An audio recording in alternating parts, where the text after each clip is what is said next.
Hello everyone, welcome back. आज हम करेंगे न्यूमेरिकल्स, क्वालिटेटिव प्रॉपर्टीज से रिलेटेड जो भी न्यूमेरिकल्स एनसीईआरटी में दिए हुए हैं वो हम करेंगे और कुछ एक्स्ट्रा न्यूमेरिकल्स भी करेंगे जो प्रीवियस ईयर्स में आए हुए हैं। टाइम के अकॉर्डिंग देख लेंगे कितने जो है टाइम की कितने मिनट्स की ये वीडियो बनती है, उस हिसाब से हम न्यूमेरिकल्स कर लेंगे और नेक्स्ट पार्ट में बाकी न्यूमेरिकल्स कर लेंगे। तो स्टार्ट करते हैं। फर्स्ट न्यूमेरिकल में दिया हुआ है vapour pressure of pure water at 298 kelvin is 23.8 mm of Hg। Pure water का जो वेपर प्रेशर दिया हुआ है 298 केल्विन टेम्परेचर पे वो है हमारे पास 23.8 mm ऑफ Hg। ये तो आपको यूनिट पता ही होगा। अब जो भी गिवन जो है टर्म्स वो हम यहाँ लिख लेते हैं।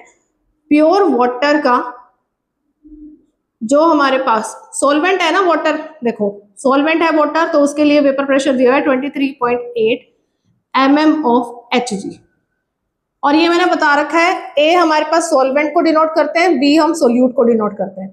और ये कंफर्म भी कर लेते हैं कि ये सोल्यूट है या सॉल्वेंट है। अब 50 ग्राम यूरिया को हमने डिसॉल्व किया 850 ग्राम ऑफ वाटर में, मतलब सोल्यूशन बनाया जिसमें 50 ग्राम यूरिया लिया और उसको 850 ग्राम वाटर में डिसॉल्व कर दिया। अब इस सेकेंड लाइन से क्लियर हो गया कि ये जो यूरिया है हमारे पास वो सोल्यूट है और वाटर क्या है हमारे पास, सॉल्वेंट। अब मासेस देख लो, गिवन मास जो है सोल्यूट का वो कितना दिया हुआ है 50 ग्राम, और है क्या, यूरिया। यूरिया का फॉर्मूला NH2CONH2। मॉलिक्यूलर मास निकालो इसका, मॉलिक्यूलर मास ऑफ सोल्यूट कितना आ जाएगा। यहाँ पे देखो 2 हाइड्रोजन इधर 2 हाइड्रोजन इधर, टोटल 4 हाइड्रोजन है और हाइड्रोजन का मास कितना होता है 1। फिर एक नाइट्रोजन इधर एक नाइट्रोजन इधर, मतलब 2 नाइट्रोजन है और नाइट्रोजन का मास कितना होता है 14, प्लस एक कार्बन, कार्बन का मास कितना होता है 12, प्लस एक ऑक्सीजन और ऑक्सीजन का मास कितना होता है 16। और इसको ऐसे ही लिखना, पहले हमने लिखा एटम का काउंट फिर उसका एटॉमिक मास, एटम का count atomic mass, atom count atomic mass, ऐसे ही लिखना है, कंफ्यूजन मत करना इसमें। फिर देखो इसको सॉल्व करोगे 4, 28, 12, 16 और इसको ऐड करके आएगा 60U। या तो यूनिट लिखो 60U एटॉमिक मास में जैसे हम लिखते हैं, या फिर यहां लिख दो ग्राम पर मोल मोलिकुलर मास। फिर उसके बाद क्या कह रहा है, calculate the vapour pressure of water for this solution. अब इस सॉल्यूशन के लिए हमें वेपर प्रेशर निकालना है। प्योर सॉल्वेंट का तो हमें दे रखा है वेपर प्रेशर, सॉल्यूशन का वेपर प्रेशर निकालना है और साथ में क्या निकालनी है, इसकी रिलेटिव लोवरिंग। या तो पहले पूरी स्टेटमेंट को पढ़ के समझ लो कि ये न्यूमेरिकल है किस टॉपिक का, या फिर जो जो गिवन है पहले उसे नोट करते जाओ लाइन टू लाइन पढ़ के, जैसा आपको सुटेबल लगे वैसे कर लेना। मैंने लाइन टू लाइन जो भी टर्म्स गिवन थी वो लिख ली कि प्योर वाटर का दिया हुआ है। ए अगर नहीं पता है कि ए लिखना है नहीं लिखना है, पहले पी नोट लिख लो खाली, फिर बाद में कंफर्म हो गया कि ये सॉल्वेंट है तो यहाँ ए लिख दिया सबस्क्रिप्ट में, और ये दिया हुआ है पीएस हमें निकालना है, WB इतना, MB इतना। अब उसके बाद ये तो हो गई किसकी बात, सोल्यूट की बात। सॉल्वेंट क्या है, वाटर है, और गिवन मास कितना है उसका 850 ग्राम। ये दिया हुआ है ना 850 ग्राम ऑफ वाटर में इसको डिसॉल्व कर दिया। और मॉलिक्यूलर मास वाटर का आई थिंक सबको ही पता है, वाटर का मॉलिक्यूलर मास कितना आएगा 18 ग्राम पर मोल। कैसे आया, वाटर का फॉर्मूला क्या है H2, 2 हाइड्रोजन है, मास कितना होता है 1, एक ऑक्सीजन है, मास कितना होता है 16 प्लस 2 कितना हो गया 18 ग्राम पर मोल। इसे तो सॉल्व करने की जरूरत नहीं थी। अब ये न्यूमेरिकल हमारे पास relative lowering in vapour pressure का है तो उसका फॉर्मूला भी पता होना चाहिए, और अगर फॉर्मूला नहीं पता होगा ना तो यहाँ कंफ्यूज हो जाओगे। ये जो टेम्परेचर गिवन है, नॉर्मली गिवन है टेम्परेचर, फॉर्मूला में इसका कहीं भी यूज नहीं है। अगर फॉर्मूला याद है, फॉर्मूला क्या था इसका, P naught A minus PS upon PA naught is equals to XB। ये फॉर्मूला है relative lowering in vapour pressure का। ये रिलेटिव लोवरिंग है जो हमें निकालनी है ना, रिलेटिव लोवरिंग, वो ये है रिलेटिव लोवरिंग। और क्या निकालना है, वेपर प्रेशर ऑफ सॉल्यूशन, अलग से PS भी निकालना है। और ये किसके इक्वल होता है XB। XB क्या है, mole fraction of solute, solute की मोल फ्रैक्शन। अब अगर ये चीजें नोट कर ली हो, वैसे तो ये चाहिए ही है, चलो यही कर देती हूँ, एक्स बी का फॉर्मूला क्या है, number of moles of B divided by number of moles of A plus number of moles of B. जिस भी कंपोनेंट की मोल फ्रैक्शन निकालने है उसके मोल्स को न्यूमरेटर में रखते हैं और डिनोमिनेटर में सारे नंबर ऑफ मोल्स जो हैं जितने भी कंपोनेंट्स के वो आते हैं। ये सारी टर्म्स मैं करा चुकी हूँ, अब तो न्यूमेरिकल्स में फोकस करना है कि किस तरह हमने सॉल्व करना है। फिर उसके बाद नंबर ऑफ मोल्स का फॉर्मूला क्या है, given mass divided by molecular mass. ऊपर सोल्यूट की वैल्यू है तो सोल्यूट लिखो, यहां सॉल्वेंट है सॉल्वेंट लिखो, प्लस यहां पे सोल्यूट है सोल्यूट लिखो। आई थिंक यहाँ पे अब कोई कंफ्यूजन नहीं है, देखो सारी टर्म्स मैंने लिखी हुई हैं, ये सारा गिवन मास, ये मोलिकुलर मास, फिर उसके बाद गिवन मास मोलिकुलर मास, ये मैं क्लियर कर देती हूँ। अब मैं इसको शॉर्ट फॉर्म में लिख देती हूँ। अब ये देखो MB क्या था, 60 ग्राम पर मोल और M में 18 ग्राम पर मोल। अब मैं इसको यहां ले आती हूँ, यहां सोल्व कर रही हूँ इसको। PA naught minus PS upon PA note किसके इक्वल है, XB के इक्वल, और XB में ये वैल्यूज पुट करो। ऊपर क्या वैल्यू आएगी, WB की जगह क्या आएगा 50, MB की जगह क्या आएगा 60, फिर उसके बाद WA की जगह क्या आएगा 850,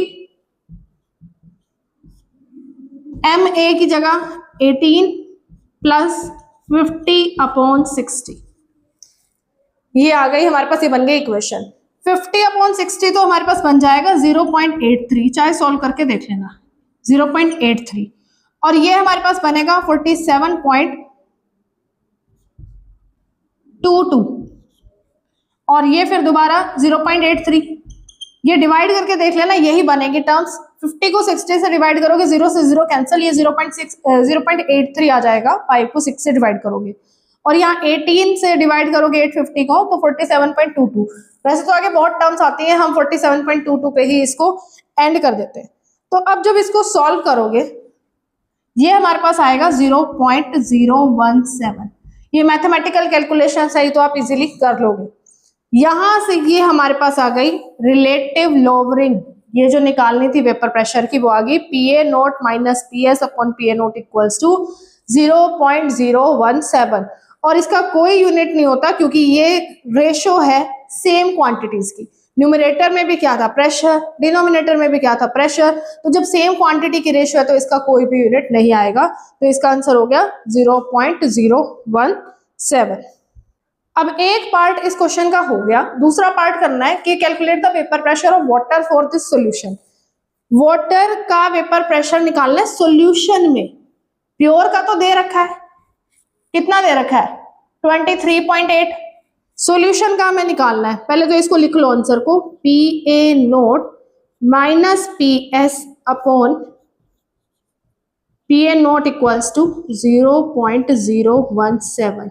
This is relative lowering in vapor pressure। अब यहां PA नोट की वैल्यू पुट कर दो, इस तरफ कर देती हूं मैं। अब PA नोट की वैल्यू पुट करो, PA नोट की वैल्यू कितनी थी 23.8, 23.8 minus PS upon 23.8 equals to 0.017। ये हो गई। 23.8 को इधर ले जाओ, 23.8 एक तो न्यूमरेटर में है, माइनस में PS is equals to 0.017 into 23.8। अब इसको ऐसा मत करना कि इधर ले जाके इसको डिवाइड करके खत्म कर दो 23.8 को, दोनों को मल्टीप्लाई करो 0.017 एंड 23.8 को मल्टीप्लाई करो, इन दोनों को मल्टीप्लाई करोगे ये आएगा 0.4046, ये आएगा इसको मल्टीप्लाई करके, इन दोनों को मल्टीप्लाई करोगे।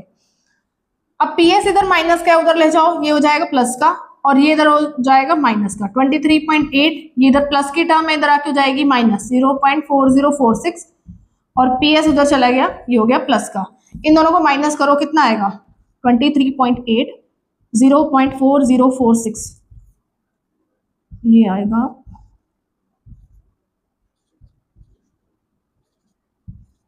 23.3954। PS जो सॉल्यूशन का प्रेशर आ गया वो आ गया 23.3954। ये हो गया हमारे पास vapour pressure of the solution. इसको मैं रिवाइज कर देती हूँ, रिकैप कर देती हूँ। देखो हमारे पास वेपर प्रेशर गिवन था प्योर सॉल्वेंट का कितना था 23.8 mm ऑफ Hg। सॉल्यूशन का वेपर प्रेशर निकालना था। गिवन मास ऑफ सोल्यूट था 50 ग्राम, मॉलिक्यूलर मास था 60। गिवन मास सॉल्वेंट का था 850 ग्राम और मॉलिक्यूलर मास जो सॉल्वेंट का है वो कितना है 18 ग्राम। ये हमने कैलकुलेट किया, ये भी हमने कैलकुलेट किया क्योंकि पता है तो वाटर का। फिर हमारे पास जो फॉर्मूला होता है relative lowering in vapour pressure का वो होता है PA naught minus PS upon PA naught equals to X of B। ये होता है formula PA naught minus P of S upon PA naught equals to X of B।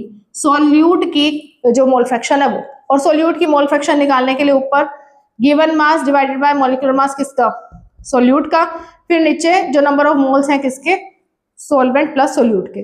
सारी values put करके हमारे पास रिलेटिव लॉवरिंग आई थी 0.017। और फिर हमने क्या किया वेपर प्रेशर निकालना था सॉल्यूशन का, तो प्योर सॉल्वेंट का जो वेपर प्रेशर है वो पुट करके हमने सॉल्यूशन का वेपर प्रेशर निकाल लिया। और यूनिट इसका भी क्या आएगा mm ऑफ Hg। यहाँ कोई भी यूनिट नहीं आया था क्योंकि ये रेशो थी ऑफ सेम क्वांटिटीज और ये वेपर प्रेशर है सॉल्यूशन का, और वेपर प्रेशर का यूनिट देखो ये दिया ही हुआ है mm ऑफ Hg, वही यहाँ पे आ गया। आई होप ये क्वेश्चन आपको क्लियर हो। अब करते हैं नेक्स्ट क्वालिटेटिव प्रॉपर्टी का, क्योंकि एनसीईआरटी में एक एक ही न्यूमेरिकल दिया हुआ है हर क्वालिटेटिव प्रॉपर्टी का। जो सेकंड न्यूमेरिकल है वो है एलिवेशन इन बॉइलिंग पॉइंट का। तो इसमें क्या दिया हुआ है boiling point of water at 750 mm of Hg is 99.63 degree Celsius. अब पिछले न्यूमेरिकल में हमें टेम्परेचर दिया हुआ था एक्स्ट्रा और इस न्यूमेरिकल में हमें ये प्रेशर एक्स्ट्रा दिया हुआ है। क्यों? अगर किसी को फॉर्मूले नहीं पता होंगे तो वो कंफ्यूजन करेगा ही और न्यूमेरिकल गलत होगा। तो फॉर्मूले जरूर याद करके रखना है इसके। बॉइलिंग पॉइंट ऑफ वाटर दिया हुआ है 99.63 degree Celsius. How much sucrose is to be added to 500 gram of water.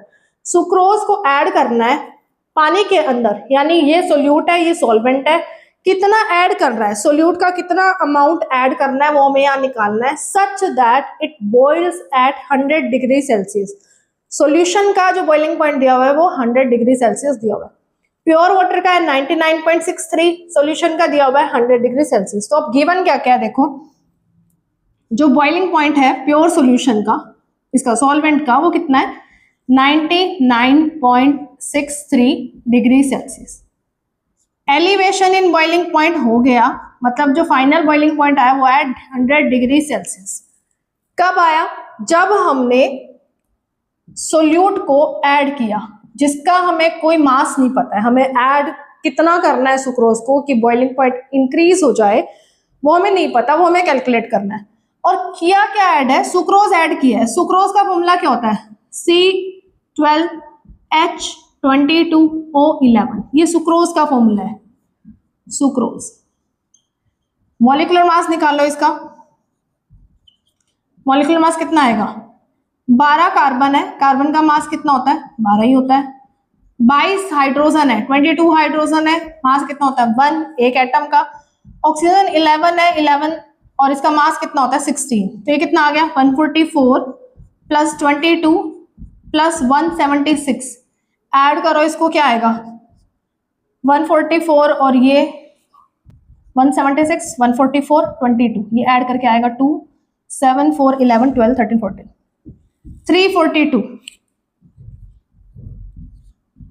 342 ग्राम पर मोल इसका मॉलिक्यूलर मास आ गया। हमने ऐड किस में किया? इसको वाटर में ऐड किया। तो वाटर का जो मास है गिवन मास वो कितना है 500 ग्राम और मॉलिक्यूलर मास वाटर का कितना होता है 18 ग्राम। वैसे इसकी जरूरत नहीं पड़ेगी क्योंकि फॉर्मूला जो है एलिवेशन इन बॉइलिंग पॉइंट का वो क्या होता है del TB is equals to KB into M। M क्या होती है मोलालिटी। एक चीज इसके अंदर मिसिंग है, KB रह गया भाई, यहाँ पे KB लिख लेना। KB जो गिवन है इस तरफ लिख लो, वो है 0.52 केल्विन किलोग्राम पर मोल, ये गिवन है KB।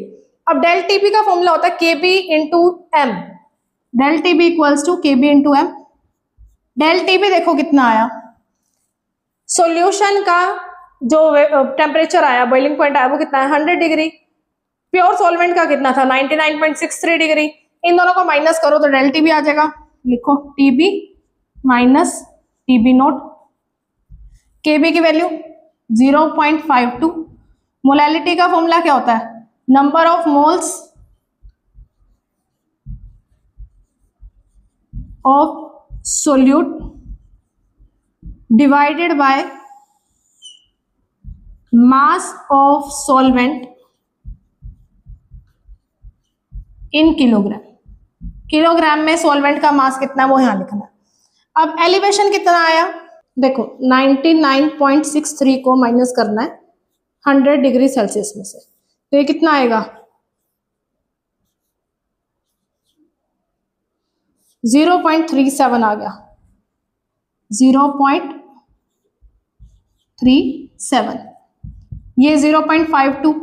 अगर फॉर्मूला वैसे पूरा याद है तो वैसे भी लिख सकते हो। दूसरा फॉर्मूला क्या बनेगा इसका, del T B equals to K B into W B divided by M B into W A. अगर डायरेक्ट ये फॉर्मूला याद है तो डायरेक्ट फॉर्मूला लिख के भी वैल्यूज पुट कर सकते हो, मैंने वैसे ही लिख दिया मोलैलिटी का formula number of moles of solute divided by mass of solvent in kilogram. तो अब यहां पे कर दो पुट ये वैल्यूज। डेल टी बी की वैल्यू कितनी आई 0.37, 0.37। राइट हैंड साइड पे केबी की वैल्यू कितनी है 0.52। डब्ल्यू बी कितना है, डब्ल्यू बी तो निकालना है,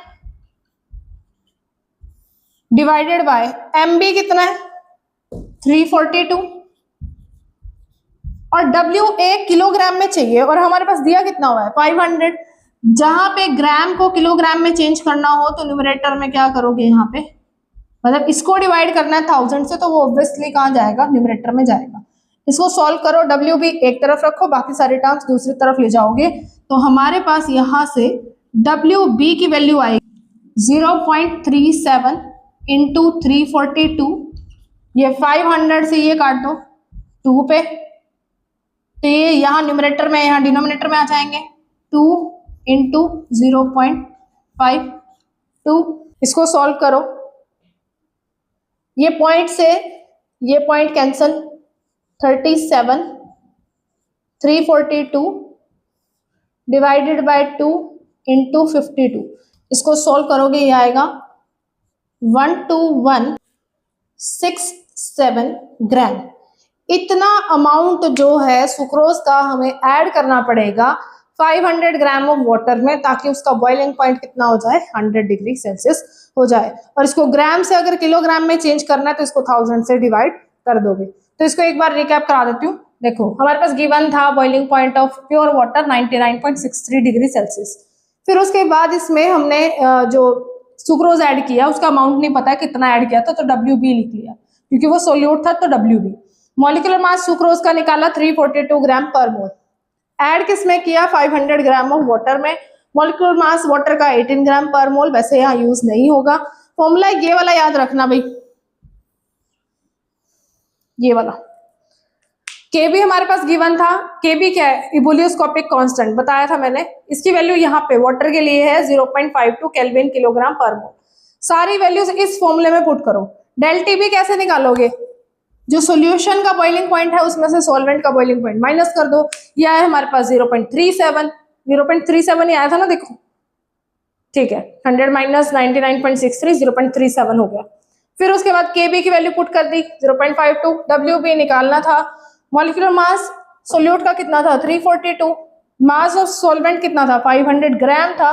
ग्राम को किलोग्राम में चेंज करने के लिए न्यूमरेटर में क्या आएगा 1000 आएगा, और सारा कुछ सॉल्व करके ये आएगा हमारे पास 121.67 ग्राम। ये हो गया हमारा एलिवेशन इन बॉइलिंग पॉइंट का न्यूमेरिकल। उसके बाद नेक्स्ट न्यूमेरिकल है हमारा डिप्रेशन इन फ्रीजिंग पॉइंट का। अब देखो डिप्रेशन इन फ्रीजिंग पॉइंट वाले न्यूमेरिकल में मेल्टिंग भी लिखा हो सकता है और फ्रीजिंग पॉइंट भी लिख सकता है, बस ये लोअरिंग से याद रखना। डिप्रेशन इन फ्रीजिंग पॉइंट का न्यूमेरिकल है। अब क्या दे रखा है इसमें कि मास निकालना है हमें एस्कॉर्बिक एसिड का। एस्कॉर्बिक एसिड मतलब विटामिन सी, जिसका फॉर्मूला है C6H8O6। जिसको हमने डिसॉल्व किया 75 ग्राम ऑफ एसिटिक एसिड में, ताकि उसका जो मेल्टिंग पॉइंट है वो कितना लोअर हो जाए, बाय 1.5 डिग्री सेल्सियस। और केएफ की वैल्यू जो दी हुई है यहाँ पे एसिटिक एसिड के लिए वो है 3.9 केल्विन किलोग्राम पर मोल। अब जो गिवन टर्म्स है वो क्या क्या है, गिवन मास जो सॉल्वेंट का दिया हुआ है, सॉल्वेंट है ना एसिटिक एसिड, क्योंकि हमने इसको डिसॉल्व किया है 75 ग्राम ऑफ एसिटिक एसिड में, तो सॉल्वेंट हमारा 75 ग्राम। डेल टीएफ, ये चीज याद रखना, जो डेल टीएफ है और डेल टीबी है वो अगर डिग्री सेल्सियस में दे रखी है तो एज इट इज उसको केल्विन में कन्वर्ट कर देना, उस पर कोई फर्क नहीं पड़ेगा। कौन कौन से, डेल टीबी और डेल टीएफ। टीएफ टीबी की मैं बात नहीं कर रही हूँ, मैं डेल टीएफ और डेल टीबी की बात कर रही हूँ कि अगर वो हमारे पास डिग्री सेल्सियस में तो उसको एज इट इज केल्विन में चेंज कर देना, जैसे मैंने यहाँ पे कर दिया है। फिर उसके बाद केएफ दिया हुआ है 3.9 केल्विन किलोग्राम पर मोल। WB हमें पता नहीं है, मॉलिक्यूलर मास देखो इसका कैसे निकालोगे, इस फॉर्मूले में कार्बन कितनी है 6 और कार्बन का मास कितना होता है 12, प्लस हाइड्रोजन कितनी है 8, मास कितना होता है 1, प्लस ऑक्सीजन कितनी है 6, मास कितना होता है 16। इसको सॉल्व करो, 72 प्लस 8 प्लस 96 और ये आएगा 176 ग्राम पर मोल। ये आ गई हमारे पास मॉलिक्यूलर मास किसका, एस्कॉर्बिक एसिड का। फिर हमें अब निकालना है यहाँ पे मास ऑफ सोल्यूट। जैसे एलिवेशन इन बॉइलिंग पॉइंट का किया था, वैसे डिप्रेशन इन फ्रीजिंग पॉइंट का फॉर्मूला क्या है, del TF equals to KF into WB divided by MB into WA, और डब्ल्यूए किस में आना चाहिए, किलोग्राम में आना चाहिए, पर यहाँ किस में दिया हुआ है, ग्राम में दिया हुआ है, तो ऊपर क्या आएगा 1000। फॉर्मूले में पहले ही 1000 लिख लेना अगर हमारे पास मास ऑफ सॉल्वेंट दिया हुआ है ग्राम में। डेल टीएफ कितना है 1.5, चाहे डिग्री में है, डिग्री सेल्सियस में है, चाहे केल्विन में है, सेम रहेगा। केएफ की वैल्यू कितनी है 3.9, WB not given, 1000 as it is आ गया। MB कितना कैलकुलेट किया है 176 और ये हमारे पास WA कितना है 75। ये ग्राम में था, हम ऑलरेडी इसको 1000 से न्यूमरेटर को मल्टीप्लाई कर चुके हैं। अब WB इधर ही रखो, ये बाकी डिनोमिनेटर वाली टर्म इधर मल्टीप्लाई हो जाएंगी और ये वाली दोनों टर्म्स इधर डिनोमिनेटर में चली जाएंगी, तो WB क्या बचेगा, न्यूमरेटर में क्या क्या आने वाला है 1.5 इंटू 176 इंटू 75, और डिनोमिनेटर में क्या क्या आने वाला है 3.9 इंटू 1000। ये इधर ही रखा ना, बाकी उधर ले गए टर्म्स, तो ये न्यूमरेटर डिनोमिनेटर में चेंज हो जाएगा, डिनोमिनेटर न्यूमरेटर में चेंज हो जाएगा। अब इस पूरे को जब सॉल्व करोगे तो हमारे पास आंसर आएगा 5.08 ग्राम। ये आ जाएगा हमारा मास ऑफ सोल्यूट, यानी mass of ascorbic acid to be dissolved in acetic acid so as to lower its melting point by 1.5 degree Celsius. ये वैसे आंसर आता है 5.0769 ऐसे कुछ आता है, तो उसको राउंड ऑफ करके हम 5.08 ग्राम लिखते हैं। मैथमेटिकल कैलकुलेशंस तो आप आसानी से कर सकोगे, मैथ्स बैकग्राउंड सबका है, और ये जो है यहाँ पे ये तरीका पता होना चाहिए कि किस तरह से निकालना। और मॉलिक्यूलर मास जब भी कैलकुलेट करोगे पहले या तो पहले एटम का काउंट लिखो या पहले मास लिखो। यूजुअली हम पहले एटम का काउंट लिखते हैं और फिर उसका एटॉमिक मास लिखते हैं जो भी पर्टिकुलर एटम है।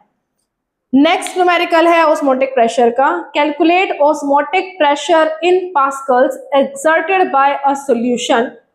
एक सॉल्यूशन का ऑस्मोटिक प्रेशर निकालना है पास्कल में। कैसा सॉल्यूशन है, कैसे बनाया, prepared by dissolving 1 gram of polymer. 1 gram polymer लिया, उसको डिसॉल्व किया किसमें 450 ml ऑफ वाटर, और इसका मोलर मास क्या है पॉलीमर का 185, मतलब 1,85,000 ग्राम पर मोल। इतना ज्यादा हाई मॉलिक्यूलर मास, पॉलीमर्स के इतने ही हाई होते हैं मॉलिक्यूलर मास। और टेम्परेचर हमें दिया हुआ है 37 डिग्री सेल्सियस। अब जो वॉल्यूम है, वॉल्यूम कितनी दी हुई है, पहले तो ऑस्मोटिक प्रेशर का फॉर्मूला क्या होता है, पाई इक्वल्स टू CRT। ये ऑस्मोटिक प्रेशर का फॉर्मूला है। ऑस्मोटिक प्रेशर में ये कंसंट्रेशन क्या होती है, number of moles divided by volume RT। Number of moles निकालोगे कैसे, नंबर ऑफ मोल्स है गिवन मास, ये सोल्यूट का है ना, सोल्यूट का given mass divided by molecular mass. अब देखो गिवन क्या क्या चीजें हैं, गिवन मास ऑफ सोल्यूट कितना है 1 ग्राम, WB कितना दिया हुआ है 1 ग्राम। मॉलिक्यूलर मास सोल्यूट का कितना दिया हुआ है 1,85,000 ग्राम पर मोल, इतना हाई मॉलिक्यूलर मास। फिर वॉल्यूम कितनी दी हुई है 450 ml। ml को लीटर में चेंज करना है थ्रू आउट, जो भी ये चैप्टर में चलता है वो वॉल्यूम हम लीटर में ही लेते हैं, ml में कहीं भी नहीं आई है। तो 450 ml को चेंज करोगे लीटर में तो 1000 से डिवाइड करोगे तो ये आ जाएगा 0.45 लीटर। और ये मुझे लगता है तो पता ही होगा कि 1000 से क्यों डिवाइड किया है, क्योंकि 1 लीटर में कितने मिलीलीटर होता है 1000।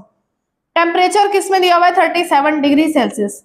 ये तो मैंने कहा था कि ये जो केल्विन है, मतलब जो डेल टी है डेल टी भी है वो तो केल्विन डिग्री सेम रहेगा, लेकिन यहाँ टेम्परेचर है नॉर्मल टेम्परेचर किसी एक पर्टिकुलर का, तो 37 डिग्री सेल्सियस में ऐड करोगे 273 तो ये आ जाएगा 310 केल्विन।